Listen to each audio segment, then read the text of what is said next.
Hey, how you guys doing tonight? Good evening. How you guys doing? Hi Tia, hi Richard, hi Nana, hi Rodney, hi Melinda, hi Nana. That's everybody, I guess. Nobody really in here tonight, only 10 people. Wow.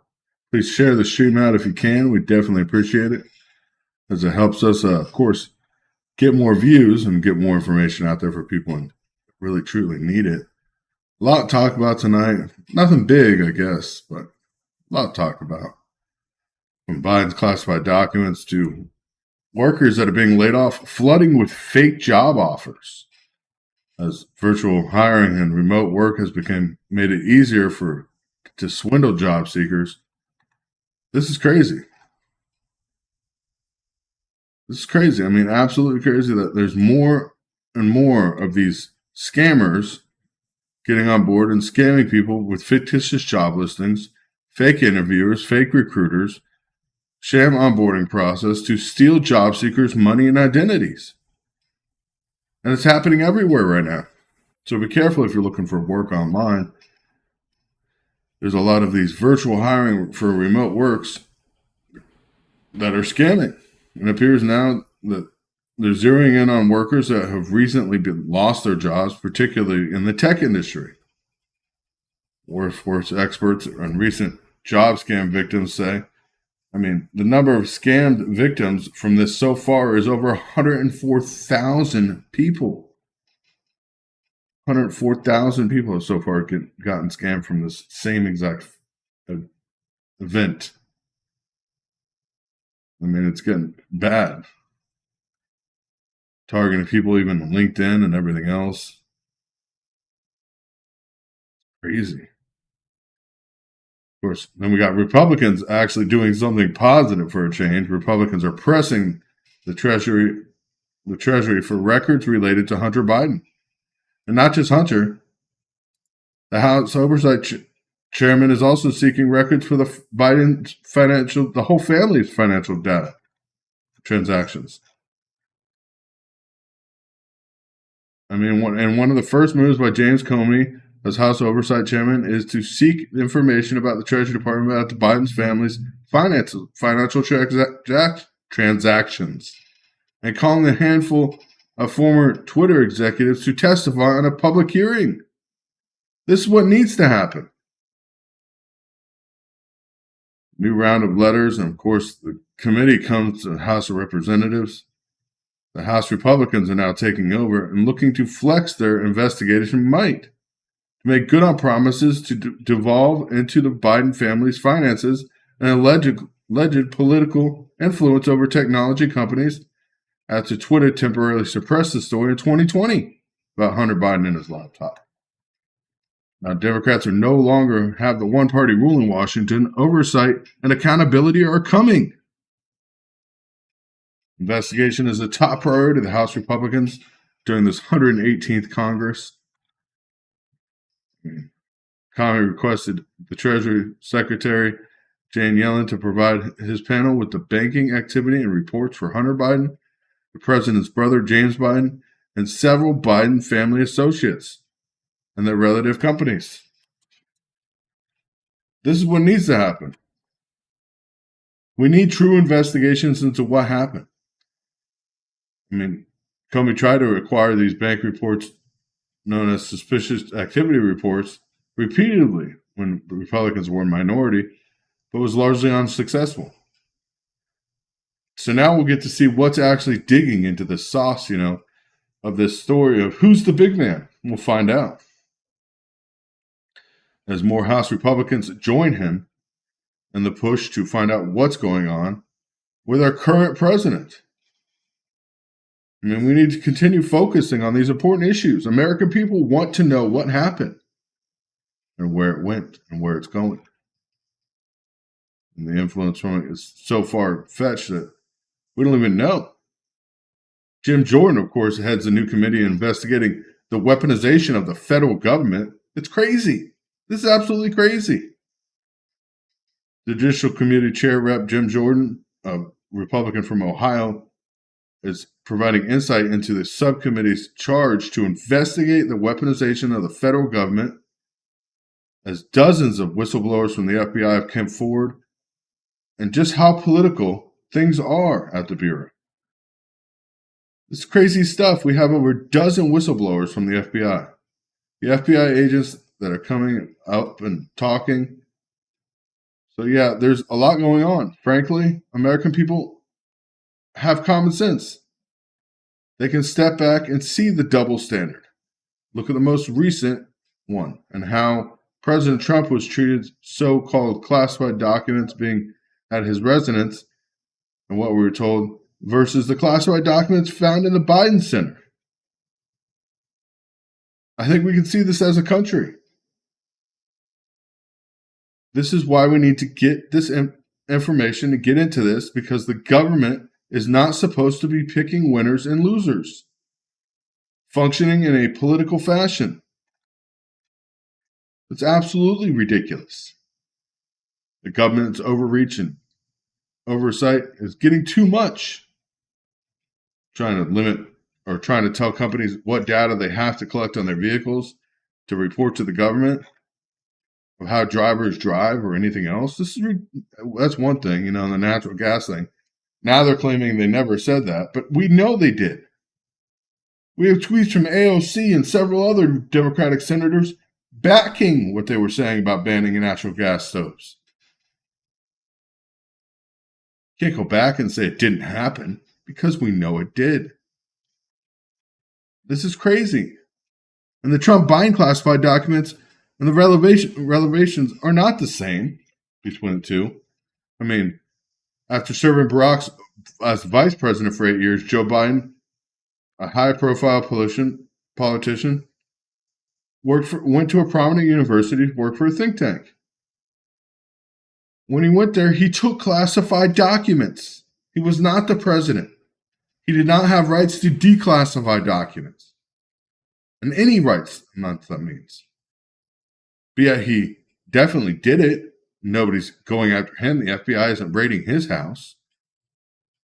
November, 2 years after the Biden election, attorneys for the president entering an office, according to them, they found about 10 documents with classified markings. The next day, the documents were turned over to National Archives. But that's not it. There was more documents found later that were turned over. But we know what happened with Trump. We know the FBI searched Mar-a-Lago and took dozens of documents with classified markings. Some of those documents were just folders with nothing in them.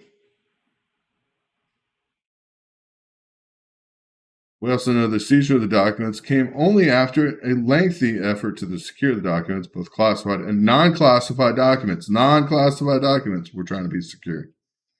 That were produced during his presidency and therefore were government property.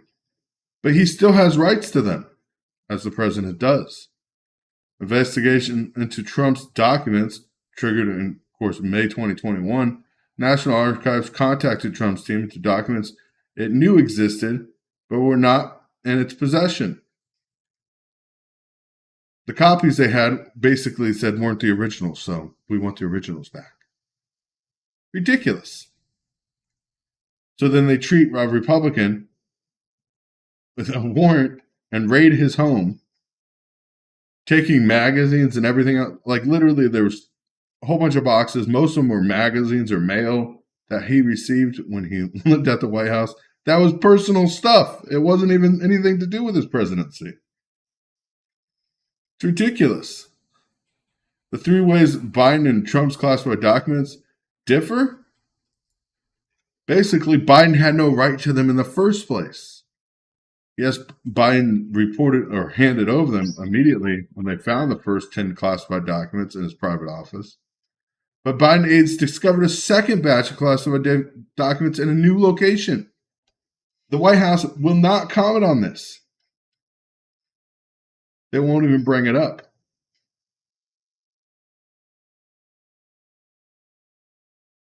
Crazy. As the documents reportedly found in the Biden's personal attorneys were packed up and filed and housed in a locked closet in the Penn Center. Biden periodically used from 2017 to 2020. I mean, there's supposedly 184 documents, including the folders that were emptied. There was nothing in them marked classified found at Trump's location, but we don't know how many Biden had because the second batch was never given a number. And I know it was a lot more than the 10 original files found. Now, it appears that Biden is cooperating with the investigation and discovery. And his attorneys told the National Archives that they discovered and turned in the materials over. But who's to say that's it? What does he have at home? Crazy. The FBI executed a search warrant on Trump's Murcielago residence in August, what culminated in a long review process. I mean, we're watching what's happening with that. I mean, Trump had returned or required to return all documents marked classified as part of the grand jury subpoena, and those were already done. He on declassified documents, but yet they still want to pursue them. He even stated he declassified the documents when he left the White House. Anything he took to Murcielago was declassified immediately. I mean, retrieval of the boxes of information from the Trump timeline in the White House and Murcielago rather took turning over to the agency. I mean, the president's response to the discovery of Biden's response, of course, he was surprised the documents had been taken to his old office, and he doesn't know what's in the documents, according to Biden. He doesn't know he had classified information, and we know for sure classified information on Ukraine, about Burisma, all of this information that deals with Hunter Biden directly. We know this information was in those classified documents. That's not a question, because that's already been leaked. So what does that mean? It's not even clear how Biden's documents got into his private office, the president's involvement in keeping them there, or anything, because nobody wants to point any fingers. The White House won't comment on why they waited until January to reveal the classified documents that were turned over in November, 2 days before midterms. I mean, all they say is it's an ongoing process reviewed by the DOJ, and we're limited on what we can say at this time. You know, Biden in September criticized Trump over having classified documents in his personal residence. How one or anyone could be this irresponsible is what he said to 60 Minutes. Trump, the former president, and he said that he declassified these documents. Trump also denied that he was obligated to return them to the White House records after his term of presidents. I mean, it's crazy. This is the double standard we're living in. Now, the House Oversight Committee, because the Republican-led House, can now get accountability this week, launching investigations into classified documents found in Biden's office.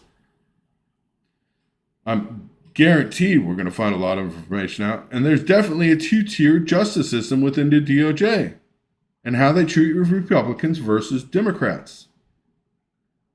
This is beyond sickening. This is beyond government overreach. This is beyond any of that we've seen so far. I mean, it's ridiculous. Yeah, Chinese embassy being less than 15 minutes from there. One thing after another. That's all I can say. One thing after another. Crazy. And today, you know, the FAA had to close or cancel a lot of flights and ground flights after system failure. Airline stocks, of course, hit hard today. Biden's thing is, though, his briefing, the White House said, no evidence of a cyber attack. First of all, you do not start a conversation with no evidence of a cyber attack unless that's exactly what you think happened. Corrupted files supposedly is what downed the entire system. The White House on Wednesday said has not seen any evidence of cyber attacks being caused a system outage that caused hundreds of flights to be delayed. Biden breached, of course, briefed on the outage, and Transportation Secretary Wednesday morning, he said, "I don't know what the cause is. I told them to report directly to me to find out. Aircraft can still land safely, just not take off right now. They don't know what the cause is. They expect in a couple hours they will have a good sense of what's causing it and will respond in time." That was his response. Even freaking Perry tweeted, "There is no evidence of a cyber attack at this point, but the president directed the DOT to conduct a full investigation into the cause." You don't get randomly corrupted files on a system that is in hundreds of different servers at the same time. It's not one server that controls the FAA system, it's hundreds. Those same files don't get corrupted on all those servers at the same exact time.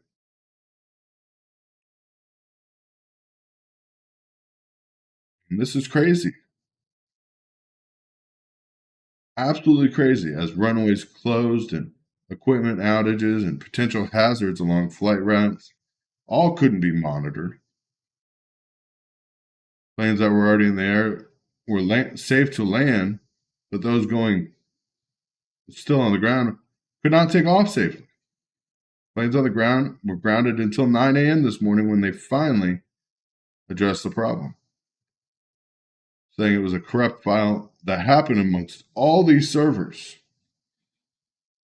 Simultaneously corrupted all these servers at the same exact time, just magically corrupted. Of course, airline stocks are taking an active hit from this, even lifting the ground stop alert for domestic flights following the key failure in the key computer system. A couple files in every single server were corrupted, just magically. Nobody knows how or why. Just magically happened. They didn't manage to get it fixed. I mean, more than 2,100 flights carrying more than 29 million passengers were scheduled to take off today. Massive delays in the sky, massive delays in transportation. I mean, reportedly, there was 4,314 aircraft delays within and out of the United States, going in and out of the United States this morning. It's crazy. Control towers couldn't allow takeoffs because they were too busy with arrivals, because they didn't have the system in place to actually monitor these aircraft.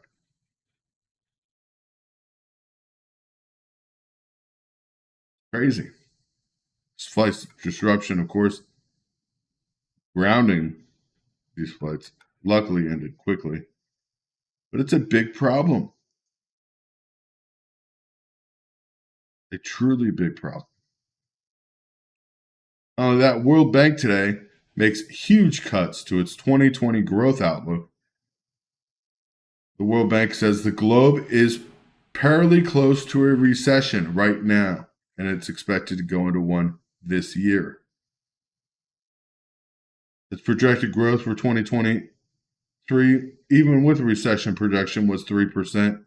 They slashed that to 1.7%. The lowest growth period in a long, long time.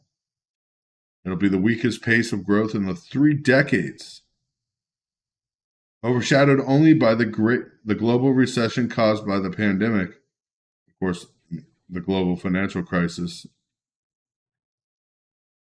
This will be compared to the global financial crisis. Let's put it that way. I mean, Japan went from 1.3 to 1%. The U.S. went from 2.4% to 0.5%. 0.5% is our growth projection here in the U.S. China is still expected at 4.3%. And we wonder why I say the dollar's starting to fail. It's coming. And I don't know if it's just going to be a recession at this point. Honestly, let's bear it out and be honest. Stock market's up. It's not a good thing. Stock market's up when people can't borrow money is a bad sign. That means the stock market's highly volatile and welly overpriced. Meanwhile, we got battlefields in Ukraine are freezing. And here's what it means for the war. As we know, temperatures in eastern Ukraine have been well below freezing in recent days, hardening the ground and opening the window for potential winter offenses from both sides. As Russia has moved many tanks into place, and the U.S. has been supplying tanks now and armored vehicles to Ukraine. And the push is going to come sometime, either now or during more sustainable cold spell. But we got to be ready. Military analysts within and outside Ukraine both say that while the shift from muddy to frozen terrain is important to enable the use of wheeled combat vehicles and support vehicles, it's just one of many factors that's happening. Before risking a major new assault, Russia's going to make sure they get solid cold temperatures. More importantly, the available resources and equipment and ammunition needed to create weak spots and exploit them in enemy lines, Ukraine doesn't have. Right now, Ukrainian soldiers are training how to use our new Patriot missile system we're going to be giving them. But both sides are stretched by slow resources, snapping offensive and already underway. Russian forces are trying to take Burmir, and they already took Solidar today. Ukrainian troops are trying to attack Crimea and Sevastopol. These are all small to mid-sized towns in eastern Donbass region. Russia claims to have annexed, but only partial occupies.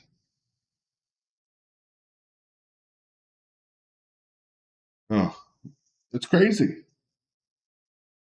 And of course, we got this going on in Europe. We know tanks are being moved in. We know, everybody knows Russia's ground tactics are much stronger than anybody else, especially if they have solid ground to work on. They haven't had solid ground. Not once. There's more than 700 Abrams tanks in Poland now. The original was 350, and then it went to 700, and now I think it's up to 1290, I believe. Last time I checked. Those numbers just keep climbing. Meanwhile, we're trying to position more ships along the course with Taiwan to defend Taiwan against China. What's wrong with us? What is wrong with us? We have people in our own country that are going homeless, hungry, veterans in our society having to deal with these issues. But nobody's doing anything about it. We're more worried about immigrants. We're more worried about Ukraine. We're more worried about Taiwan. We're more worried about anything and everybody else. Hopefully Republicans start getting in the way and start stopping this from happening. Honestly.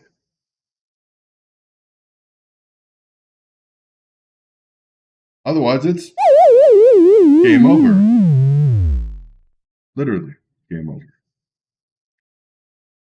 America first. America first is the way it should be and the way it should always be.